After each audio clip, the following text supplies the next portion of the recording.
guests of honour tonight. We have Maury, who is Monique's father. We have Monique, who you all know is our wonderful trainer. And we have Wendo, who everyone knows as Wendo, but wonderful Wendo. So, okay, so the reason why I have these three fantastic people up here in front of us is because of an incident that happened back on the 10th of April back in 1919. God, I'll show my age, sorry. 2015, is that right? Yeah, sorry, got a bit confused there. This week is the TAC round, Traffic Accident Commission round. The AFL are doing the whole round where all the captains get to wear the 0 on the back of their jumpers, and it's to make awareness of Towards Zero. So far this year, unfortunately, there have been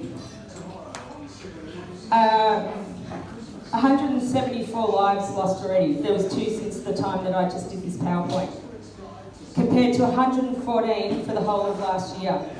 So currently, this is up by 50%, which, you know, by anyone's standards, that's terrifying, really.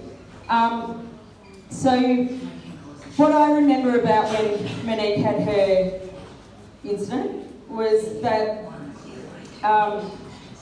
on the day that it happened, we were all playing the first game of footy for the round, and we were over at Noble Park. And are you trying to turn that?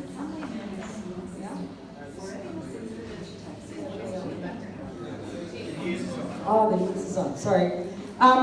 So my memories of that day are that as we drove into Noble Park, there was fire trucks, there was emergency vehicles, there was ambulances, police everywhere, surrounding the whole ground.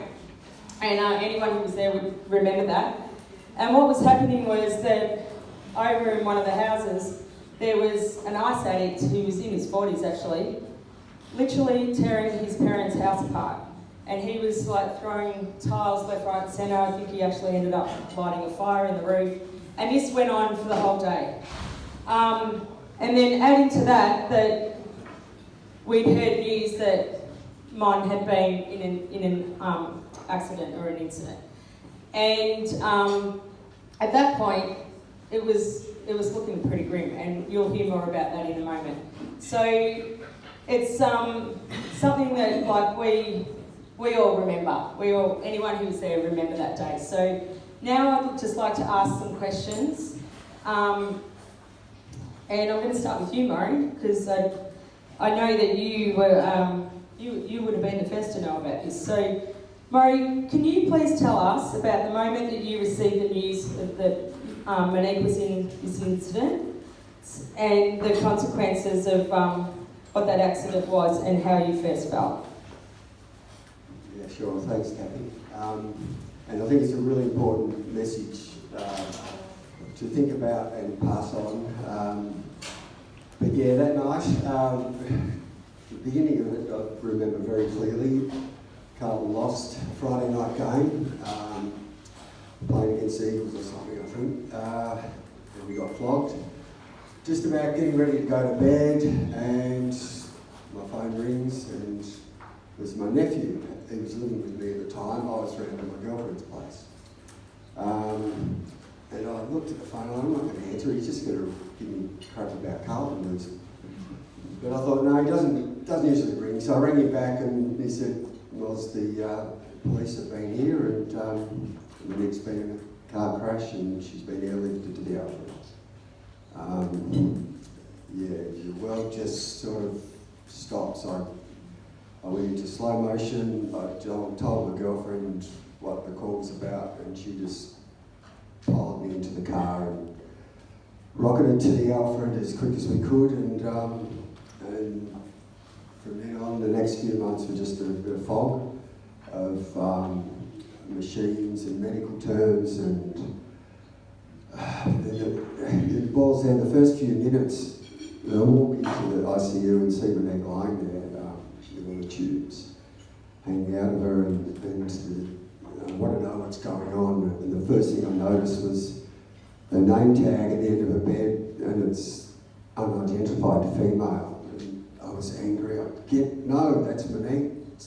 And I thought later on, I wasn't worried about the name tag, but little things like that get you, you know. She's Monique Kavaris, she's not unidentified. And then it was the whole spiel of Monique was non-responsive at the scene. She's in an induced coma now. We're waiting for her brain swelling and pressure to subside so we can operate to see what the extent of bleeding and damage and release the pressure. And it's just second by second of agonising waiting. And you slowly watch as the specialists tell you everything that's going on, and at the end of it, sort of look and say, yeah, I understand. So when can I take her home? And that wasn't going to happen for a while. So it was pretty tough. I know as a parent that would be the most agonising moment ever. Wendy, as an ICU nurse at the Alfred Hospital, you were involved in Monique's care. Can you please tell us about Monique's condition upon arriving at the hospital and what the prognosis was at that point, please? I'll step up. So it was actually quite difficult because everyone knew that I was working on the Sunday night and when I'd gone in, and I had to say to Maury, I won't tell anyone what's going on with Monique unless you pass it on to me, because obviously there's confidentiality. But on that Sunday night, I remember going into work. I went in early because all of the boys had put in and donated this great big bunch of flowers that Fitzy had dropped over, and I walked in and it was a bit scary. And then, to be honest, on the Sunday night we actually talked about withdrawing treatment on Monique, which was, I was in charge of trauma on that night, but I actually asked, I couldn't go in. I'd go in and help, but I stayed out of a lot of the decision making just because I'd said I knew the girl. And I walked in and I looked at mine and I'm like, oh my God, I know this girl, I can't do it. But she's a bit of a fighter, so obviously she's here to tell the story, thank God, because her pressures in her brain, her damage was so significant that the neurosurgeons didn't actually think that it was survivable. So that's where we were sitting early in the piece. And that, yeah, I probably can't say much more than that. Thanks, Gwen. Monique, can you please explain to us what you had to do to recover to the point that you have today? And it's bloody amazing. Explaining it in a lot of detail will take a very long time, but just as a brief overview, I will list some of the details. This is from what I actually remember. There is a lot more than I don't even know that I'm sure Wendy would be able to tell you. I do not remember being at the Alfred Hospital at all, but I do remember lying in my bed in the Caulfield Hospital room for a very long time and having people visit me, having nurses come in and out all day, checking my obs and asking me questions. It took a very long time for me to ask, what am I actually doing here? I didn't even know where I was. When I first woke from the coma, I was in a state called PTA, post-traumatic amnesia. So this is where I needed very little stimulation, no TV, no phone, no loud noises, and so on. First of all, learning to respond. I remember the nurses and doctors would test whether I could feel my feet, legs, hands. I would get people coming up to me and pinching or poking me on the left side and then doing the same thing on the right. It was very confusing for me and I did not understand what they were doing or why they were doing it. I just had a person coming up to me saying, I need to test you at this point. I still had no idea where I was. Another memory I have at Caulfield Hospital was I would get asked a number of questions every 1 to 2 hours, which to me, I couldn't even remember what happened 10 minutes ago. So I didn't recognise how often it actually was. The test was called the Glasgow Coma Score. That's it, isn't it? They would ask me what my name was, how old I am, the day it was, and what year it was. where are we, what are we doing here, and a number of other questions. I would always get confused and not know the answer to a number of them. This was to actually test your memory and let the nurses know if you were actually improving or not. Over the time spent in the TBI ward, I had to work hard. There is a huge list of things that I had to work towards. So a few of these things that I actually remember are learning to sit up on my own, learning to eat properly as I was fed by PEG at first while I was in the coma, learning to support myself, learning to stand up with help and then without any support, which was a big deal to me at first when I first took a stand up and had two people holding either side of me, and I thought, oh my gosh, it's so high up here, because I was so used to laying down. Then it was learning to walk again. I started out with a walking frame, and I'd have a physio holding onto either side of me while I held the frame, as I had no balance at all. After a long while of hard work, I began to be able to balance more on my own with the frame. I then worked with the physio for a very long time through my mental and physical fatigue and my brain actually understanding how to do what I was asking it to do and not needing the walker anymore. It took a very long time. Then the physio one day said, there you go, you don't need this walker anymore, and then I wouldn't have anything to grab onto. I began practicing walking on my own, but I do remember I was always nervous and always staying close to something so I had something to grab onto. I had a few falls and worked more on my balance, but just had to gain the confidence that I could do it again. My physiotherapist at the hospital gave me so much support, which helped me greatly. I was then able to walk myself around the hospital and getting to my other appointments without the therapist having to come and collect me from my room, which was another big achievement. When I was finally home, after a while, I started to be able to drive and go to the shops on my own. This was great, but I was still not 100%. My memory was my main struggle. I would get to the shops, and then by the time I got there, which was just a 10-minute drive, I would forget what I was there for. Now I have so many strategies in place to help me remember things and not forget things when I'm very fatigued.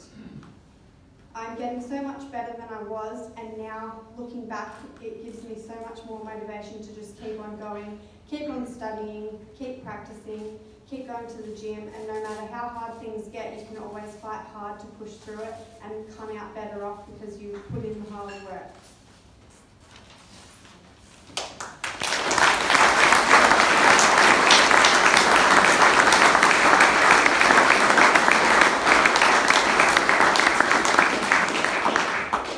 Just incredible, Nick. So, Wen, this one's for you. I'm sure most days you go to work and you're faced with nursing patients who have been involved in car or motorbike accidents. In your experience, can you please enlighten us on what the most common causes of these accidents are? You've probably seen a lot on TV and radio, that what we see is particularly young men. So there's a number of factors. We always say that bad things happen to good people. It's not your street rats or anything like that, but definitely alcohol is a big problem. So obviously reflexes are poor. There's a young boy we've got in there at the moment who will be discharging to a nursing home who's 24, who was crossing the road on his mobile phone and he just stepped in front of a car. So those sort of not paying attention, you're on your phone, it mightn't be that you're in a car but you just step out, or you're changing, obviously don't use CDs anymore, but you're mucking around with your Bluetooth, or that inattention. So it's not just the drugs and the drink, but it's that not concentrating, or it's that you're coming home late at night, you're speeding, you just get in a little bit of gravel, you're on your green peas, you think you're doing okay, but you can't correct it. So just small little decisions that you might make that just change lives forever, that's really what we're seeing. And it's not, as I said, it's not the street rats that actually we see in the hospital. It's good people just making one choice that just changes lives forever. Thanks, Wen, that's so true. Murray, we know that in this accident there was unfortunately one fatality and 2 seriously injured, including Monique. Can you explain briefly what has happened legally to the driver of the vehicle and why, please? The driver was charged with culpable driving causing death and culpable driving causing serious injury 2 times. The whole court system it's another nightmare. And it actually takes takes the victim out of the picture, and it's just the state versus the driver. Monique is part of that case, but it's not about her. So that was quite frustrating. You don't have a voice. We put forward victim impact statements and told everyone, told the courts how this has affected us and everyone, not just Monique. But that doesn't matter. This could be avoided. It didn't have to happen. As Wendy said, it's not just the street rats that you see on the news that are dying. It's everyday people, and you need to look after each other. This night, this driver was a designated driver. He was the one who was going to transfer these guys from one place to another for a party, and he started drinking, and a couple of guys sort of said to him during the night, "Aren't you driving? You shouldn't be drinking." And in the end, the decision was made to drive. The corner was taken too fast, and one boy's dead and won't be coming home. Monique's changed. She's battling to get back to normal, and she'll get there, but she's fighting hard. Another boy, Josh, he had his face smashed in. And the driver, Brad, he's still in jail. It didn't have to happen. And the TAC is a Transport Accident Commission, but it should be an avoidable incident, because if you look after each other, talk to each other, plan ahead, have fun, but just leave the bloody car alone. It just can be avoided just so easily, and with the court case you can reverse it like a film and look back and see all these points where it could have been stopped. So really take the message and have fun and live, but really live and help each other. If you see someone getting out of line, just tell them. Be mates, spread the word. Thanks.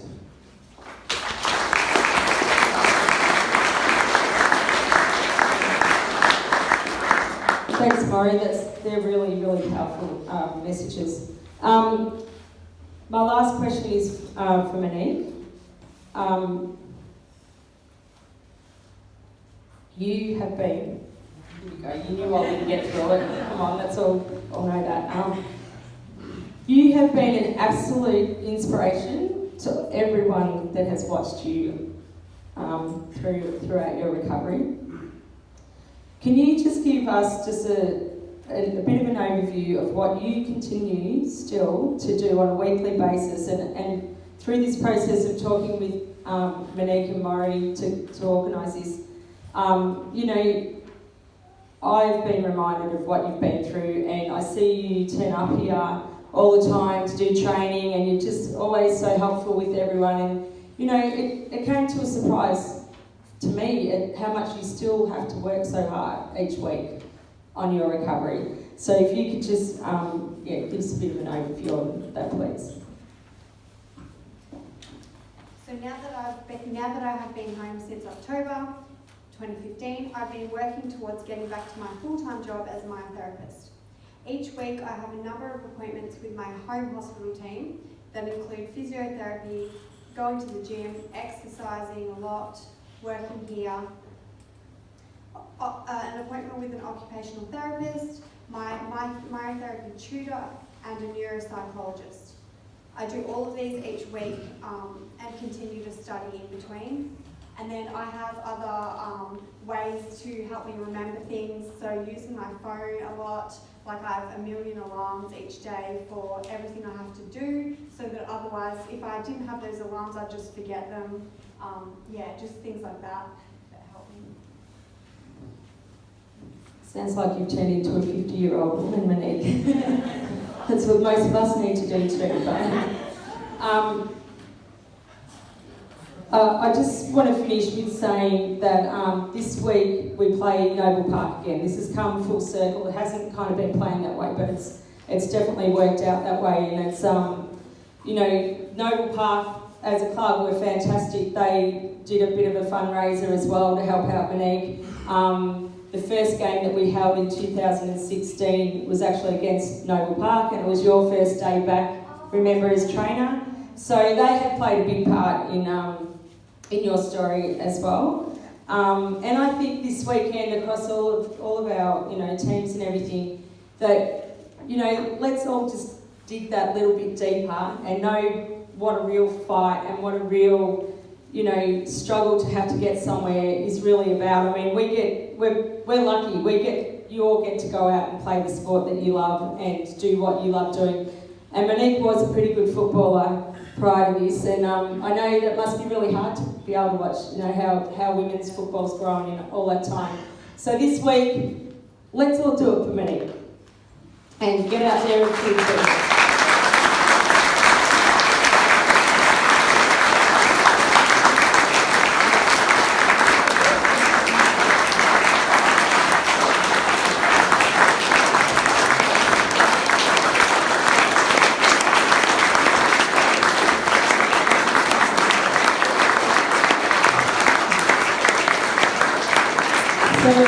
Thank you so much for doing this. I know it wasn't easy for you to be up, you know, Murray, Monique and Wendy to come up here and do it, but I think, I'm sure everyone has got something to take away from that. And I'd also just like to add, if this has raised any issues for anyone, please come and find either myself or Wendy. Sure, if you've got any questions, you know, after it, you know, Murray or Monique would also be happy to have a chat with you. I think it'd be good just to take a few minutes break. Do you think, Mitch, or do you want to go straight into it?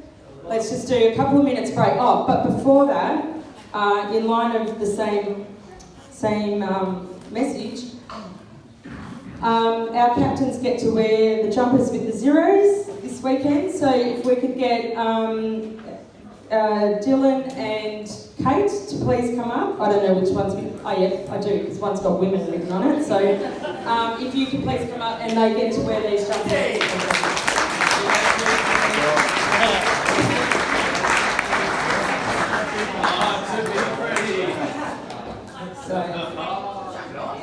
So wear those ones with pride, guys. Alright, we'll just take a couple of minutes break and then Mitch will gather us all back. Thank you, everyone.